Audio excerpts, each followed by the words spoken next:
This playoff Blitz Wildcard Steelers victory recap pod of the Orange Browns podcast, part of the Press Play Podcast Network, is brought to you by our presenting sponsor, Aligned Health Center. Aligned Health Center was with us all last year and has come aboard as a special presenting sponsor all playoffs long, and they get another week because we're going to the divisional game against the Kansas City Chiefs. Yeah, come on, let's go. Woo! Okay, calm down. Here we go. Aligned Health Center is the first chiropractic biophysics clinic in Northern Ohio. The team at Aligned Health Center helps patients with back pain, neck pain, migraines, ADHD, digestive issues, sleep disturbance, whiplash, scoliosis, and much, much more. And along with chiropractic biophysics, Aligned Health Center is also the leading clinic in regenerative medicine. You may have heard of it as stem cell injections. And listen, you don't have to be an NFL player to get it done or have this treatment. If you have low back pain, shoulder pain, knee pain, arthritis, check out the regenerative medicine clinic at Aligned Health Center. Come in for a free consultation, get some imaging done and x-rays to see how Aligned Health Center can help you. No multiple shots, and it's complete with physical therapy built into the process, so there's no downtime. And look, it gets even better. Aligned Health Center doesn't charge people for x-rays or exams, and they don't bill you later. They let you know right away, upfront, and transparent how much it's going to cost. They are the #1 clinic for a reason, but don't take our word for it. Here's what former Browns punter David Zastudil has to say. This is Dave Zastudil, former Cleveland Browns punter and big fan of the doctors and staff at Aligned Health Center. I want to say good luck to the Orange and Brown, and please go check out my friends at AlignedHealthCenters.com. They sure helped me after my playing career was over. Go Browns! Call Aligned Health Center today at 440-385-7357 or visit their website at AlignedHealthCenters.com to make an appointment and to learn more about how Aligned Health Center can help you. Again, that's 440-385-7357 or visit AlignedHealthCenters.com. In this episode, Jeremy, Camryn, and I break down the Browns' wildcard victory against the Pittsburgh Steelers as they advance to the AFC Divisional Series against the Super Bowl champions, Kansas City Chiefs. Incredibly fun show, probably the most fun I've had recording in a long time. Make sure to stick around towards the end of the show. We do have a very special announcement for you guys, but in the meantime, Jim Donovan, take us away. 45-40, run, William, run! He's got blockers in front, 5, touchdown! Joshua Cribbs! Snap back, ball down, can't block! They block the kick!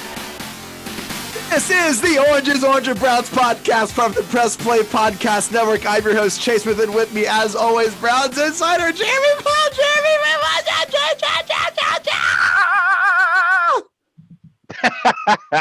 You know, I was texting you earlier, and I felt better about the game today once we had Ronnie Harrison and stuff, but I didn't really think we were going to win.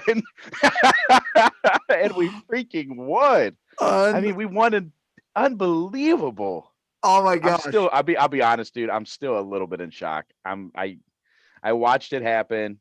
I had to go to my basement and close the door, not listen to my kids and stuff yelling upstairs for a little bit because I had those, anxious moments still. Like, I think I put it on Facebook. I was like, someone asked me when I would feel comfortable. I said, I'll feel comfortable when there's zeros on the clock. We're recording this on incredible Sunday night at 1 a.m. So Monday morning, and we're all sleep deprived, exhausted, emotionally drained. Also with us, she is your favorite and our favorite Emmy-nominated digital content producer at News Channel 5, Camryn Justice. Camryn, we won! We beat the Steelers in Pittsburgh! Let's go! It's been so many years in the making, right? And here we are. The Browns have won a playoff game, and they did it in the best way. It wasn't a win. It was a domination. There were some moments. We'll get into those later. But the entire game, it's start to finish, just great football, a great Browns win. The Browns have won a playoff game. They are advancing. This is real life. There are 8 teams left in the NFL, and the Browns are one of them. There are 4 teams left in the AFC, and the Browns are one of them. Camryn, we've seen the Browns play this kind of game before. Who would have thought it would have showed up in the wild card game in Pittsburgh against Ben Roethlisberger against the Steelers and the #1 of all the times for this kind of game to show up? It happened in the wild card. I mean, first of all, you couldn't have asked for a better scenario, right? Oh my goodness! You beat your rivals in Pittsburgh for the first time since 2003 to move on to the divisional round of the NFL playoffs. You got to beat Ben Roethlisberger could be the end of his career. You got to just completely shut down the troll job from Juju Smith-Schuster. Mm-hmm. The Browns got everything they ever wanted in one game. And it's just that moment is so big. And I just want everyone to savor it because Jeremy, it's the orange pants, man. It is. Look, it's the uniform. No, how funny is it, dude? I'm going to address this before I forget. The hate from the Browns for Juju Smith-Schuster, that is real. Yeah. In a league, in a time when most players around the league are actually buddy, the Browns do not like this dude. I mean, it adds a layer to it. Now, he may not even be a Steeler next year. He's actually a free agent, and the Steelers aren't super happy with him. But man, that just adds another level. And I always say, maybe I'm wrong. I always say that I don't think little things like bulletin board material actually, translate to the field. But I think this time it did. I think this time it actually did. I always say, once the kick is off, people forget about that kind of stuff. I'm not sure I did. Let me say this too, before people say, it's all about turnovers and stuff. It wasn't just about that though. And Chris Collinsworth pointed this out. The Browns controlled the line of scrimmage. Done. The kid we brought in to play left, if you watch that kid play, I mean, the Browns offensive, we already know Bill Callahan's the best offensive line coach in the league, but how they had this kid prepared in their complex scheme, I watched 4 or 5 times where he just dominated his guy. We had to bring in Blake, don't even know his last name. Baker met before the game, and he stepped up, and Baker still had time up the middle. I mean, just an incredible job by that offensive line. We beat them up physically in that first half. It wasn't just the turnovers. Kareem Hunt ran mad. He ran angry. Mm-hmm. He looked fantastic. Nick Chubb, just the same guy he always is, makes plays when you need him. Heady, just absolutely incredible. It's kind of funny. This has been a little bit of a pattern for the Browns this year. It followed the same pattern in the Tennessee and the Dallas game, right? Yep. Almost the same score as the Dallas game. Same kind of formula. Browns get out to a big league. Yeah, we know that they're going to play some of that prevent, keep everything in front of them. I think they played a lot of quarters coverage down there. But guess what? It worked. The Browns won. You know what's funny, Chase, is I said the other day on the show, and I stole it from Gerard Cherry, but he said Ben will give you 3 chances every game to make a play. Well, they got those 3 chances in the first half, and they made the plays. I mean, they had to make – look, the interception by Porter Gustin was a great catch. The interception in the back end, I can't remember who had the second interception, guys. Red wine. That was a great catch. These were not just even and Stewart, man, he is a player. I'll tell you what. Yeah. I'm just pumped. The Browns made the plays. You can say they gifted us those plays, but we made the plays. We made those plays. Yep. It was beautiful. It was a physical domination up front with our offensive line. It was the Browns making plays, the Browns having better skill players. I mean, when can you remember the Steelers can't run the ball, which is weird, which is why I think they're about to go over a giant overhaul. I think we might have seen tonight the end of the Steelers dynasty for a little bit. This thing's all cyclical, and they hung on for a long time, but they can't run the ball. They're not great up front on either side or on offense anymore. They're still on defense. And I think you might see a little bit of a rebuild from the Steelers. And then what the coolest thing about that is, you guys, the Browns are the one to put the final nail in the Steelers' coffin. Camryn, we'll get to in a second. I think there's more to that, Jay, than people realize. They have a lot of free agents. They can't run the ball. And they don't have a quarterback. Like, who is going to be their quarterback? They're going to I'm terrified they're going to trade for Deshaun Watson. That's just like but you know what? They don't have a high enough draft pick. They don't have a high enough draft pick. Someone with a higher draft pick will come after him. They don't. But if he's not going to play, it's going to kill his value. Well, I don't know if you saw the rumor today. Apparently, he wants to go to Miami, and they have a high enough draft pick. But the other thing, Chase, is if Ben decides to come back, he's due $42 million. Yeah, so he will destroy their salary cap. And you know what? He may retire, but I'm sure it'll be tough for anybody to walk away from one more year at $42 million. So the Steelers are honestly in a quandary. It looks like it might be Baker Mayfield versus Lamar Jackson for the next few years. Camryn, you had something to say. I just wanted to say, isn't it so nice to see other teams go through this hecticness and this uncertainty in their offseason? Yeah. And no matter what happens from here, the Browns are solidified almost everywhere. Their head coach, Kevin Stefanski, done. He's done. Their franchise quarterback, Baker Mayfield, done. Signed, sealed, delivered. Star defensive player, Myles Garrett, captain, signed. I mean, 5 years. I mean, what else? What else do you want? Donovan Peoples-Jones. Donovan Peoples-Jones. He's not in that camp, but I mean, it does seem like Like Look, the Chase, Browns are here. yep. The tables have turned, and we are a stable, legitimate, contending franchise doubt. for the next 4 or 5 years.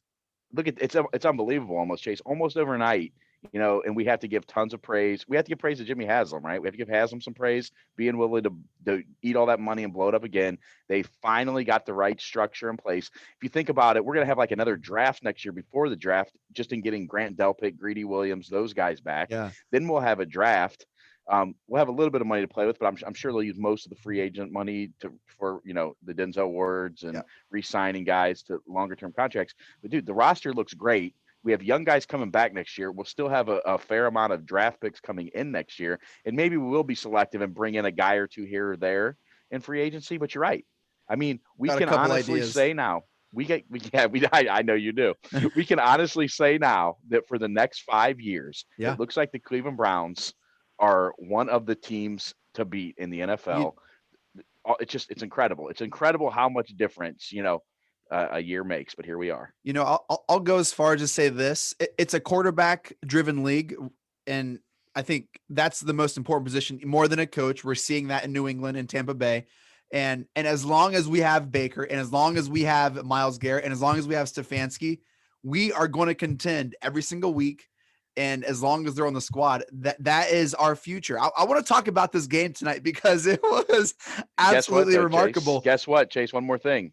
What? The Browns is the Browns, baby. The Browns is the Browns. That's right. Hey, this is what excites me about what I watched tonight.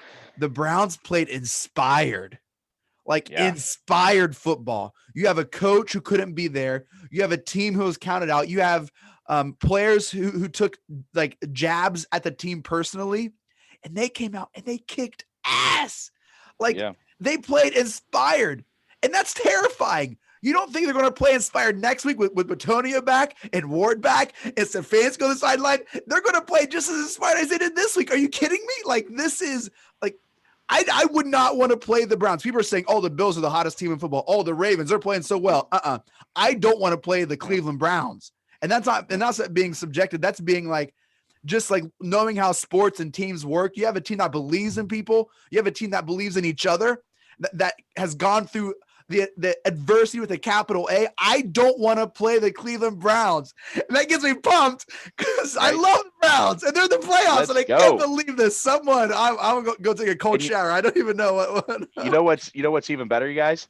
We get to tag in some guys now, right? Yeah. We get to tag it. Most likely we're going to tag in an all-pro corner. We're going to tag in an all-pro left guard. Let's hope that Conklin's right. But we got reinforcements on the way. Now we're going into Kansas City. We know it's a tall challenge, but we are going to be hopefully, all God willing, knock on wood, we are going to be in a way better spot next week as far as practice and players and a coach than we are this week. I know it's a tall task, but at least we go in there with a fighting chance with some of our stars back. And I'm telling you, Chase, and Cammy, I couldn't be more excited. Camryn, did you see that same inspirational football on your TV tonight? Chase, are you kidding me? Did you see the opening drive? The game started on a high note and then just kept going. I wrote a story as the game was going, and it was just going to be the play, the fumble recovery in the end zone for touchdown on the Steelers opening drive. And that was going to be it. It was going to be a little highlight story, a couple sentences. And as I'm getting it together, the Browns get another turnover. And then, okay, let me add that. And then it just kept going. I just kept adding. I was like, I can't publish this yet. I can't put it out yet. They just kept going. The Browns came out so hot and so strong. It didn't feel real. It's like the Busset challenge. It was like the Busset challenge for them. So hot in here.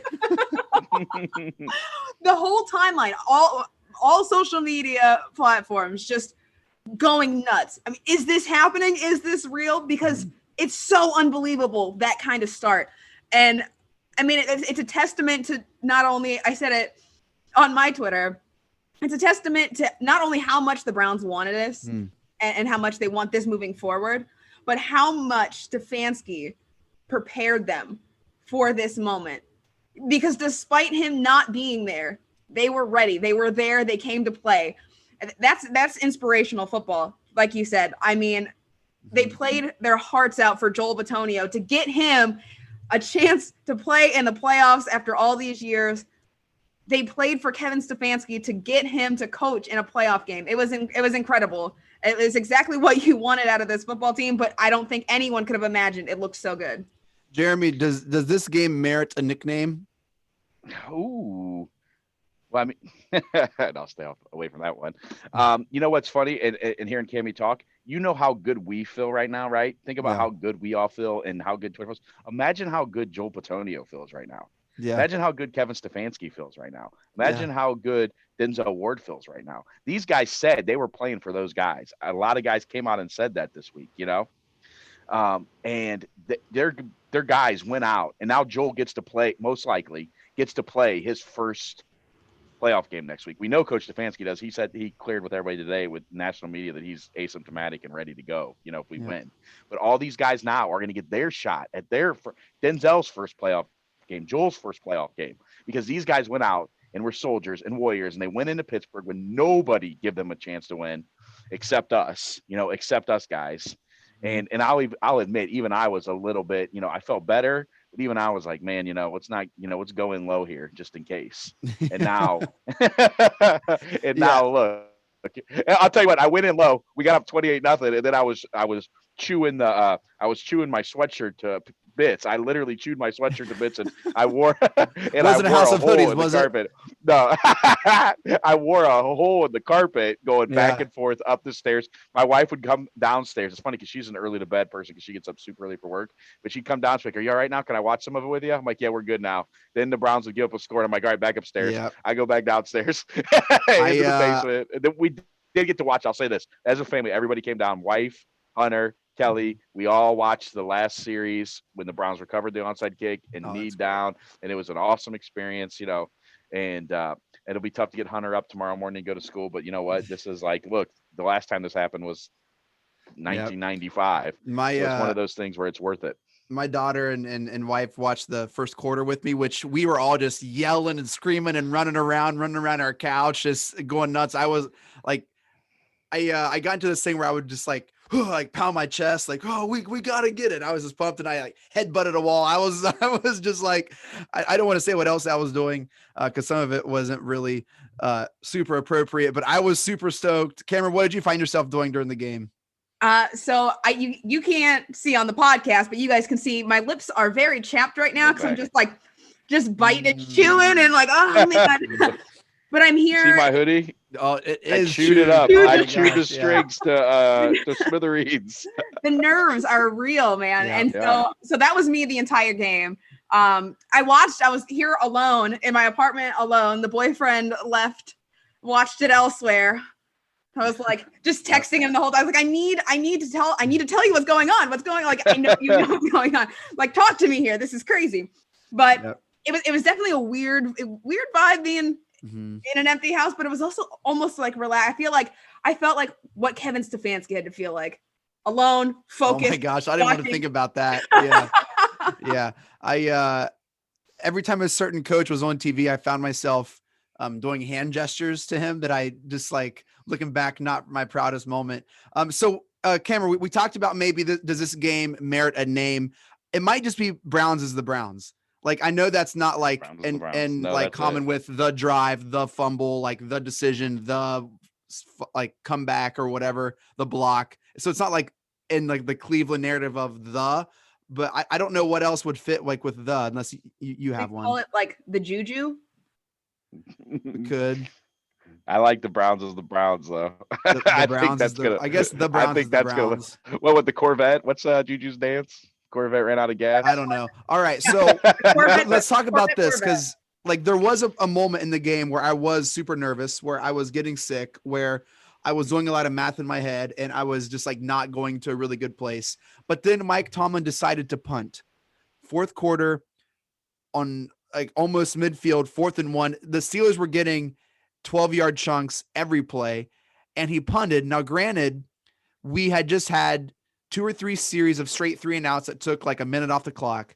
And so I could not believe he was punting that. Chris Collinsworth couldn't believe he was punting. Al Michaels was like, I'll give that a 47.2, what I would do. That's a terrible Al Michaels. Oh my gosh, that was awful. Twitter couldn't believe that he was punting. Jeremy, do you agree with the decision? I mean, here's what I think he was thinking. I think he was thinking the Browns offense was cooked. It was done. Mm-hmm. And he thought, you know what? I'm going to bury him down there again. We're going to get the ball right back, and we're going to get right down the score. Now, 4th and 1 at that position, they had the Browns on their heels. It's weird because there's 2 of those today, right? Same thing with Mike Vrabel punting away. That was the first time in like NFL history that someone had punted. Same kind of thing. Weird situation, but I just think Mike Tomlin goes back to his defense as their calling card right now, and he thought the Browns were but obviously, if he had to do over, he'd probably do it again. But yeah, I think you're right. I think at that moment I was sweating super bad, and I couldn't believe they punted. So I'm glad they did, obviously. But our offense life and kind of think so too. Really, and they went no huddle. Remember they knew that they were sluggish. Did you notice that? Yeah. So the Browns at the time, I was like, wow, this is crazy, but it worked. They went out and they went hurry up, and it worked. So give Alex Van Pelt credit for that. Camryn, I was worried about that. I was freaking out about that. I was like, I was watching the clock. I just wanted the time to run down, and I was like, hurry up, offense! What are you doing? You need to run that clock out. And they shut me up real quick, so here we are. Real quick. Yeah, you know what that was? You know what? No matter how you look at that, Camryn and Jace, that was gutsy. Look, that was gutsy. I mean, he put the ball in Baker's hands. You got to give it to him, man. Hey, he went out there, and he's been a player in the league, and he's been a coach in the league, so he knows. But I'm telling you, man, that gutsy, big-time calls. He's a keeper, man. I tell you what, I hope that the Browns can keep this staff together for at least one more year. Now, we all know what happens when you're a successful franchise. You start getting your guys picked off by other franchises. So that's going to happen. I just hope for this next year we can have one full, hopefully normal season with this coaching staff intact to keep what we have rolling. And it was an amazing night, an incredible night. And I thought all these guys, I thought Van Pelt, I thought these guys stepped up in incredibly difficult circumstances, and the biggest win in at least 30 years for the Browns. At least. I'll also say this, another major win was Cleveland Browns Twitter tonight. It was just a classic Browns Twitter. You don't want to miss it. Man. Like scrolling, looking at all the memes, all the tweets, all the jokes. It was just, I'm going to say the perfect night. I mean, I'm going to say it. It was just like, if you're a Browns fan, and you're going into this game, I mean, I don't know if it could have gone any better from the start all the way to Big Ben crying on the bench and Juju just like looking like that 500-mile stare that you hear about. Like, it could not have gone any better. And it was just an incredible night. We're going to take a quick break and come back with some silver linings and look at some game notes, pass out some game balls, and then do a little sneak peek into our game on Sunday. We'll be right back. Hello, Brooks here with the Books with Brooks monthly book club podcast. We read one book a month, and then we talk about it. Books like Stephen King's The Shining or Where the Crawdads Sing by Delia Owens.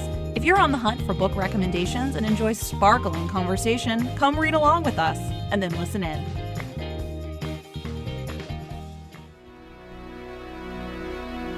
Hey everybody, it's Sam Amico from Cavs on the Break NBA podcast. Be sure to give us a listen for all your Cleveland Cavaliers recaps, analysis, breakdowns, draft talk, free agency. The list goes on and on. Give us a listen, Cavs on the Break NBA podcast. And I'm Dennis Maniloff, co-host along with the roadman Kenny Rhoda of the Next Man Up podcast, part of the Press Play Podcast Network. Roadman and I do a deep dive into Browns, Indians, Cavs, Ohio State, and anything else that's on the sports fan's mind.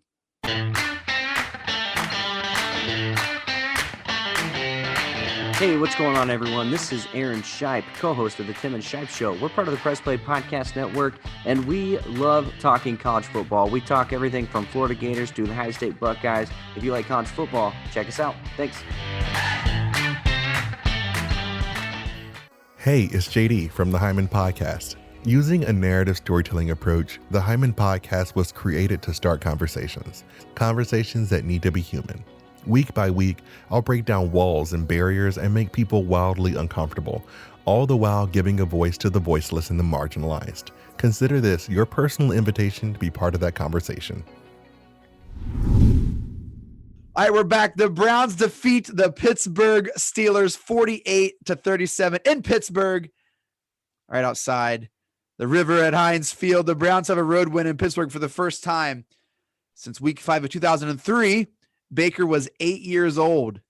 8. The Steelers failed to record a sack for the second time in the last 4 seasons in the playoffs, snapping a 48-game sack streak. You saw that when they played us last week and then again tonight. The Steelers joined the 2009 Cardinals as the only team in the NFL history to allow 45-plus points in 2 straight playoffs games. Your Cleveland Browns advances to the divisional round of the playoffs, face off against the Super Bowl champion Kansas City Chiefs in Kansas City on Sunday, 3 p.m. We're going to get to that later this week. Let's get to some stats. Baker, just absolute fire. Baker just killing it. Big game Bake showing up, 21 for 34, 263 yards, 3 touchdowns, no picks, and another couple huge runs on the ground, extending plays, extending drives with his legs. Pretty impressive. Baker joins Michael Vick as the only quarterback drafted first overall to win their first career playoff start on the road. Just a couple notes. Roethlisberger was just a hot mess in this game, and he had a lot of yards and attempts, but it was very, very, very garbage time, deceitful. He passed Tom Brady for most completions in a playoff game with 47, and he passed Steve Young for most pass attempts in a playoff game with 68, over 500 yards. I think he got that 4 touchdowns right at the end. 4 touchdowns, 4 picks. 4 picks, 1 away from a full go home. I was really gunning for that. Wanted to see 5 picks. Didn't quite happen. Chubb really just had holes all night. 18 rushes, 76 yards, 4 receptions, 69 yards, 1 touchdown. I want to come back and talk about that screen after all this because that was beautiful. Hunt, 8 rushes, 48 yards, 2 touchdowns, ran with a mission, 2 touchdowns in the first quarter.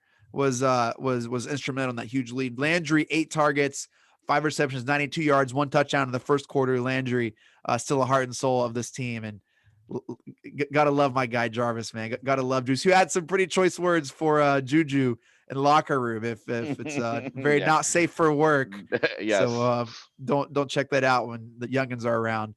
Hooper, kind of a hot and cold and a cold night. 11 targets, 7 receptions, 46 yards, 1 touchdown. Had a couple drops. Should have had 2 touchdowns. He should have had 2 touchdowns and a couple more receptions. But I want to talk about him too in a minute.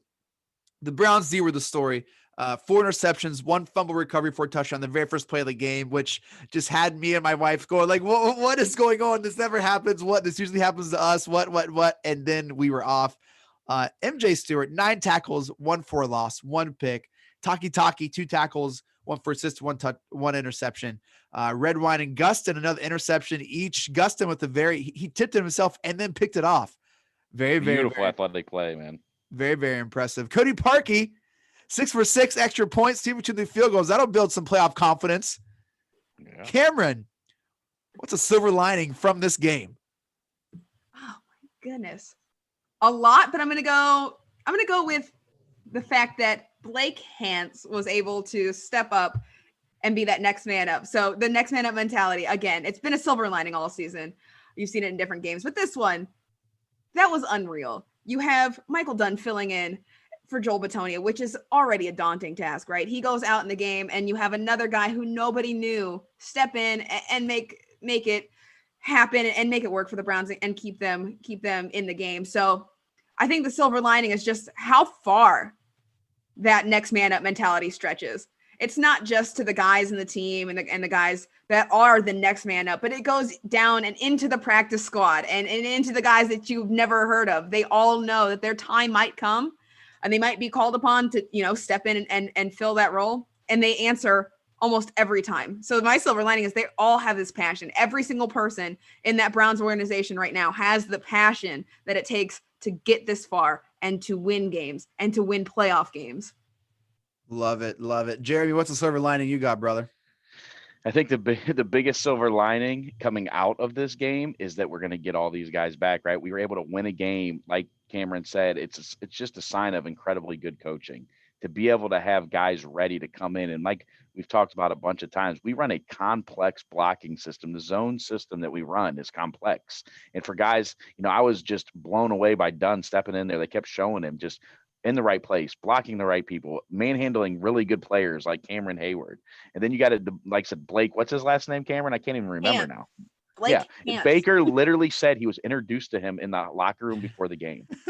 Literally, that's not even a joke. He literally was introduced to him in the locker room before the game, and he steps in. That's the sign of an incredibly well-coached team and a team with great leaders on that line, with a J.C. Treader, with a Wyatt Teller, with guys on that line, and a rookie, Jared Wills, who's probably been the most unheralded star rookie I've ever seen in my life. He gets no love anywhere, but all he's done is solidified that line. You remember what a mess it was last year. So the biggest silver lining to me is we were able to win a game shorthanded, and now coming out of the game, we're going to be in a better place, hopefully next week. Just awesome. Let's talk injuries on that note. Couple really concerning injuries there. Conklin out the hamstring. And Dunn, or which one of them got injured? Hans or Dunn? Dunn got injured. Yeah. And Dunn's Camryn, do you have any updates for us on their status or kind of preliminary what that looks like? Not a clue. Hopefully it's not horrible. Conklin came out back on the sidelines in the game, so it wasn't like he was held back. Hamstrings are so worrisome, though. It concerns me. It's more concerning for a skill player than it is for a lineman, though. So we'll see. It definitely depends. We'll find out more in the morning for sure. But I would say the biggest worry would just be if the Browns, if it's severe enough, they're not going to want to strain him in case they win, if it's that bad. But if it's even just minor, I think that Conklin will probably want to play. Absolutely. If he's able to play, he's going to play. So unless it's a severe, tear or strain, I think he's out there. Yeah.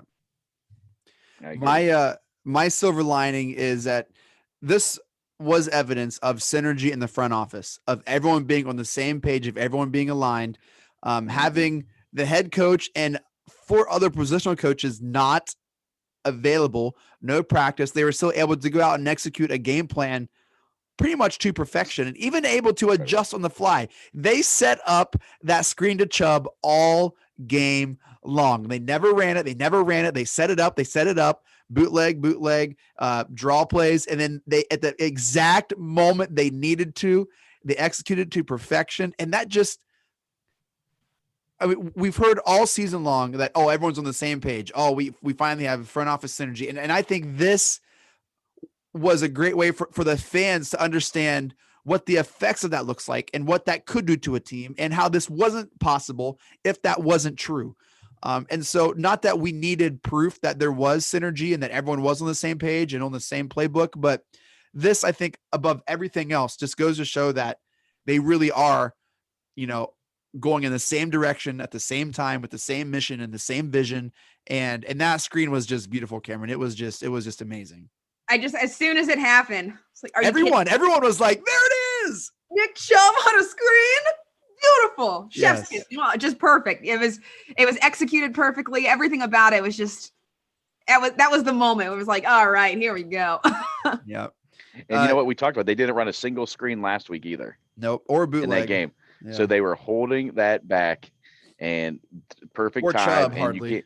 You cannot arm tackle Chubb, as he showed in that play, because he's got such great balance in the center, such great balance in center of gravity. Took 2 hits, boom, boom, gone up the field. Can't arm tackle my guy. Incredible. Nope. Let's talk about Hooper a little bit. I was fine with Hooper's game tonight. His drops didn't bother me as much as other people. I'm glad that that third down was bad. I'm glad that he's on the team. I think he fills a huge role. He has those like mitts, those hands that just look huge. And I think, and again, I'm trying not to bring my own bias into this. I think Baker is more comfortable throwing to him than Njoku. I just feel like I'm never sure of Njoku. Like, he knows where he needs to be. I always feel like Hooper turns around right when he needs to, or he's in the right spot.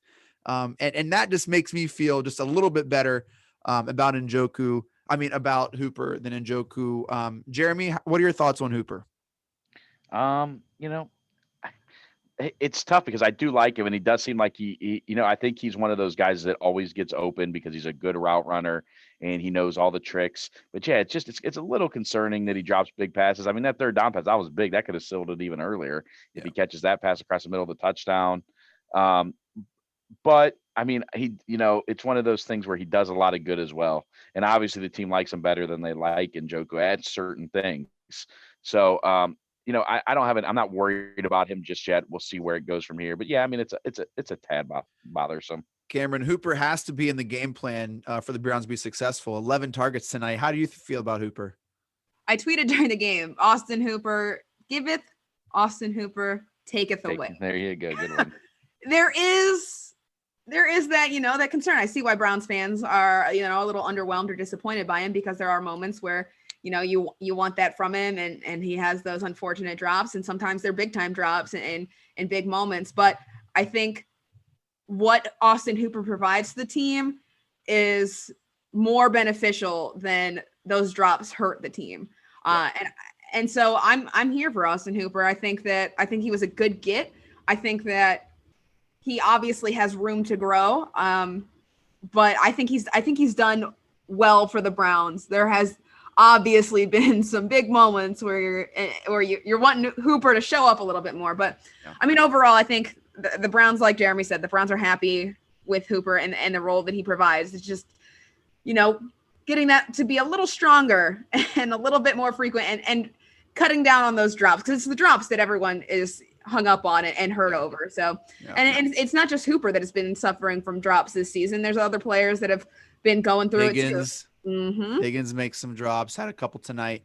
But definitely, if we're looking to have any success over the next 3 or 4 weeks of football, we need to have production from Hooper and to produce. Jeremy, we got some game balls to give out, brother. Who you got?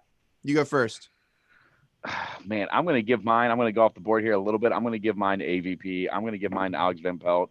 I mean, first time calling plays this year. I'm sure that Coach Stefanski had a heavy influence on the whole thing. I thought he did a great job. Like we talked about earlier, going to that may have won them the game there. And we probably all at the time were against it when they went into that hurry up mode. So it kind of turned the momentum. My game ball for today goes to Alex Van Pelt, AVP. Great job, Alex Van Pelt. And they got their plays in time. I think when you change like who calls the plays and that system of communication, line of communication, it can, that can get worn down. They can not get the play in time. I think back to last year, how many times Baker was just like waiting for a play to be called or like sent to his headset. That never happened once tonight. They only had one penalty of like wrong formation. It was when they couldn't get the receivers on the line, which was just remarkable. And Jarvis was pissed about that one. Did you see that? Yeah. After the play, he was really mad. He was mad because they didn't get, no one got onto the line. Yep. 1.5 practices with your head. I mean, it's just remarkable. Very well deserved. Alex Van Pelt. Good job by you, sir. Camryn, who you got? Mine is it's a split ball. They have to share this one because they both deserve it equally. It's the head coach of the Cleveland Browns, Kevin Stefanski, and Mike Prever. They shared the roles today. Obviously, Coach Prever, he was there. He was doing his thing. He stepped in, and there were some times where you're like, okay, what are these decisions? But he got the win. He kept the team motivated. He kept the team going. He got this win. He couldn't have done it without Kevin Stefanski, though. We know that this was all a lot of Zoom call preparation throughout the week. They couldn't practice, but they could stay prepared through their video, through their phone conferences, through just constant communication. So I can't give it to just one person. They have to split the ball because they both prepared for this moment and they did it well. One was just in his basement at the time. The other one was on the field, but they both deserve that ball. So my Browns game ball goes to both of the Browns head coaches tonight. Normally I'd make you pick one and not do two, but I don't care about rules tonight for a couple of different reasons, Camryn. My game ball tonight was going to go to backwards hats, but I figured I probably shouldn't do that. It almost went to TikTok dances and locker room material, which would be Juju, but I don't want to give the Steelers anything right now. Also, like live Instagram locker room videos. That was a really strong contender because those are amazing. But I'm going to give my game ball to Baker Mayfield, who in his first playoff game on the road in Pittsburgh, all the demons, all the history, got embarrassed last time he played in Pittsburgh, and came out and balled. He didn't make a mistake. He did what he needed to do, put the ball where it needed to go.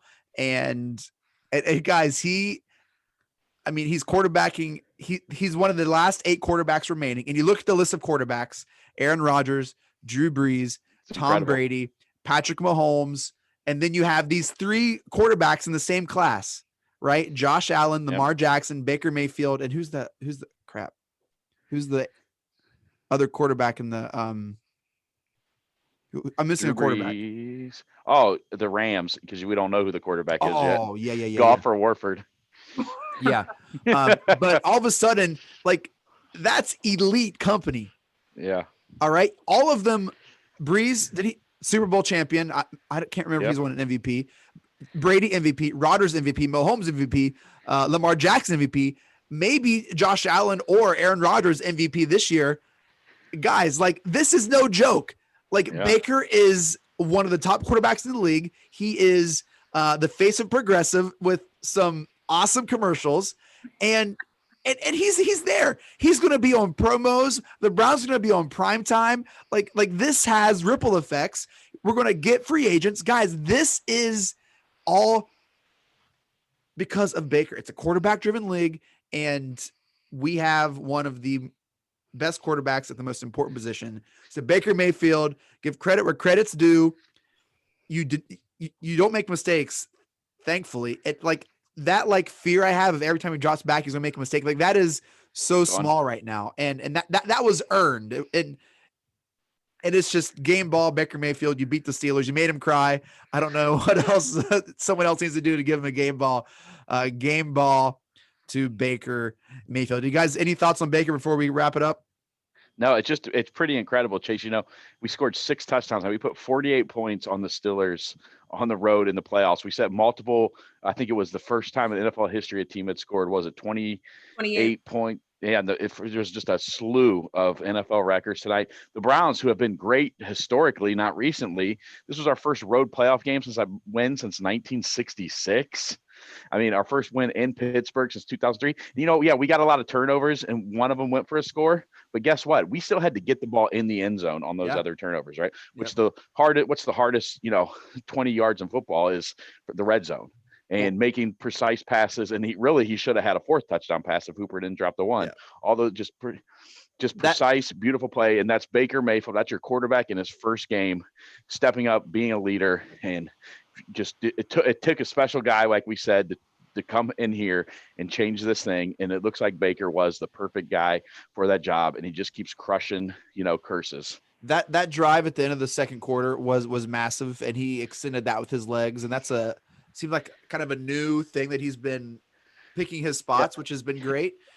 Even just getting out of the pocket better, not even if he's running, it feels like he's moving better in the pocket right now and sensing when he needs to get out better than he ever has, which is the perfect time to, figure that out. I'm still worried about him fumbling the ball. I still feel like that's a concern, but Baker Mayfield, game ball. Camryn, any Baker thoughts before we wrap it up?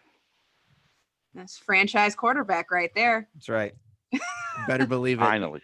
Finally. Playoff sneak peek Sunday afternoon, CBS. I'm sure, and I think I saw Dustin Fox tweet this. I don't know if it's confirmed. We get Nance and Romo, 3 p.m. Browns versus Chiefs. Jeremy, what's your gut telling you? Just really briefly, what's your gut telling you? I think it's going to be a fun, high-scoring game. Okay. That's what my gut's telling me right now. Camryn, what's your gut telling you? Gut is telling me the Browns might come out here hot again. Just so much energy. They've got nothing to lose. They've got nothing to lose right now. Like Jeremy said the other night, they're playing with house money. This is what it is. At this point, just go all in. Why not? The Browns are going to play with some energy, hopefully. I'm feeling really good too. You get players back healthy. I mean, heck, Greedy was trying to come back this week. Who knows what happens with him? And he's all over it tonight. Oh, he's back at it tonight too. He went Instagram Live. He wants to play. At least to go in the nickel or dime or something, not like he has to, you know what I mean? So we get these guys back, and it's just, I don't know, I'm feeling really, really good, and we need all the help we can get. I tweeted, I've never had anything go viral on Twitter. I'm not like that kind of guy, but I did tweet in the end of the third quarter that the Chiefs might score 60 on us. That might happen, but we might score 61. And so I'm just really excited about it. We can match their style. We have a better running game than they do. And the Chiefs are some of the worst like run defense in the NFL. So it's not like we don't have the strengths to do whatever style we want to. Think back to their game against the Patriots a couple years ago. It went to overtime. I mean, that was a cold, hard hitting, and the Patriots won because of the run game. And we can definitely do that. Want to give shouts to our sponsors tonight, Aligned Health Center, for being with us all playoffs long. Good for them. More playoff blitz episodes for Aligned Health Center. Man, good job by them. Want to give thanks to Jeremy and Camryn for recording tonight super late. Do have some news to share before we throw to Camryn's final thoughts. This is Camryn's last show with us. We said at the very beginning of the year, right during the preseason, that she'd be with us all season long. And Camryn has been with us all season long through 2 episodes a week, a preview, a recap. She has given her time, her energy, her effort to this podcast.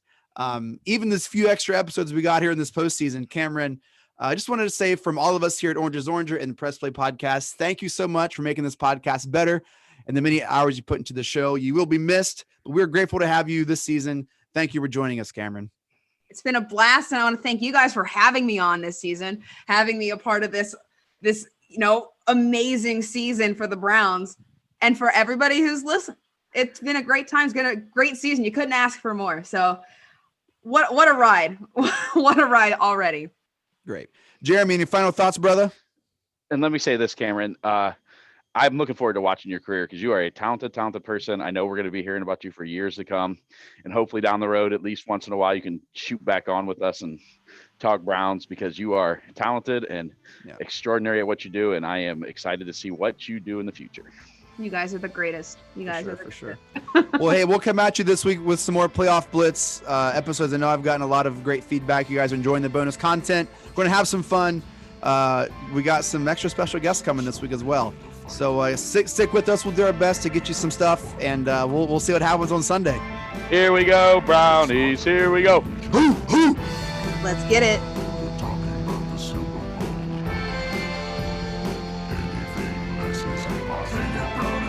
For the USA.